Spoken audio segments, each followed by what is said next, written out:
On the rural farmlands of Ethiopia, innovation is transforming agriculture. The impact of energy access is visible in every corner. Entrepreneurs are finding new ways to expand their businesses, children are studying under bright lights, and families are experiencing a newfound sense of security. The African Enterprise Challenge Fund, AECF, is at the heart of this change, driving investments that empower people, create jobs, and foster resilience. አለም ገብሩ ባላለው በፕሮፌሽን ኤሌክትሪካል መሐንዲስ ነኝ የሞዲፋይ ኤሌክትሮሜካኒካል መስራችና ስራ አስኪያጅ ነኝ ምን ሰጣው ሰርቪስ ሶላር ፕሮዳክቶችን ከውጭ አስመጥተን ከማስመጣታችን በፊት የተለያዩ ሰፕላየሮችን ሰሌክት አድርገን ፕሮዳክታቸው ምን ይመስላል የሚለውን ኢቫሉዌት እናደርጋለን ያን ኢቫሉዌት ካደረግን በኋላ ሰርቲፋይድ መሆናቸውን ለምን ያህል ጊዜ ያገለግላሉ ምን አይነት እንትኖች ፓኬጆች ይዘው መጥተዋል የሚለውን ኢቫሉዌት እናደርግና ከዛ በኋላ ኢምፖርት እናደርጋለን ኢምፖርት ካደረግን በኋላ ወደ ማህበረሰቡ ነው ዲስትሪቢዩት የምናደርገው መቃንኮ ሻምበል በሻዳን ጀደማ ካናንጅራሉ ገንዳ ቡልጋ ከተማ መጋላ ቡልጋ ከተማ ጀምቱ ከይሳ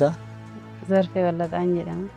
kaya hojima qonna sani horiidha kana ndaaquleedha isuma bas altool masanis isineet maqallamne isuma uffata saanitis nyaata saanitis yaa jiraanna jechu yaa gaasis fayyadamne baatiriis fayyadamne hojima kana fayyadamaa irru yaa akka carraa solaarin kun dhufeechu yaa gaazii hojii miidhaan jiru aarrimtuun irree miidhadha yaa shittaan isaa sunu baay'ee miidhaa fidechu aarri gaazii sunu sirrii muti ጊዜ ሳይት ያው ረክና እሳን ጅራና ኢፍኒ ሳቱ ባየና ማፈየድ እሺ ያነለ መካንክ ያለማ ኃይሉን ጀለማ አቲ መናቲ ያሞ በለቶ ጥላውን ጀለምቲ አጆሌን ወልት ቀምኑ አጆሌ ቶርባ ኢራ ፎሬፍ በርቶታ ጋዚዳን ቱረ ዱራኒ ጋዚ ማብና ቶርባኒኒ ቢራኑ ዴጉ ቶርባኒን ቢራኑ ዴጉ ግኖ ቀኒ ከራ ከነፋ ዱኔ ተገናይ ኮ ቀኒ ከራ ከነ ዱኔ ተገና ቶርባኒኒ ቢሩማ ቶርባኒ ኦ የተ ቶርባ ሰኑ ቢራ ሰኑ ንገው የኢሲኤፍ ግራንት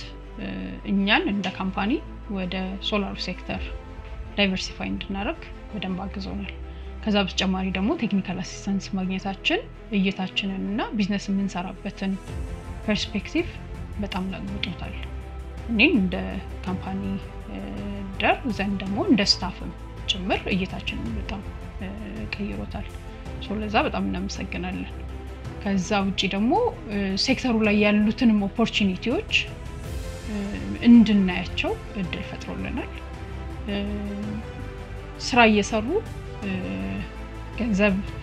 እያገኙ ኢምፓክት መፍጠር የሚለውንም ማየት እንድንችል አግዞናል For farmers, sustainable energy solutions are more than just a convenience. They are the key to food security and economic growth in rural communities. With increased crop yields, farmers can generate more income, reinvest in better tools, and provide a stable future for their families. Ibsa mabrati solari osontain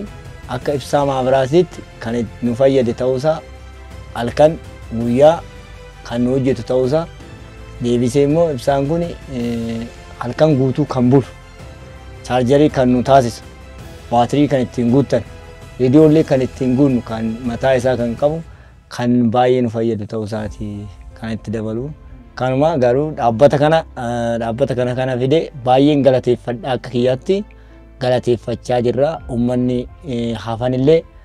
warri hafan hin fudhanna kan jedhu baay'eetu jira jechuudha jere betti fayyadamne ittiin taqqamamne hundumaa waan yaadamu sani gaazii sanis dubira dabarse ergasi ibsanne ittiin asaba malee ittiin taqqamne halkanis asaba keenya malee ittiin taqqamne ittiin jiraanne hunduma yaadamu sanu bira dabarse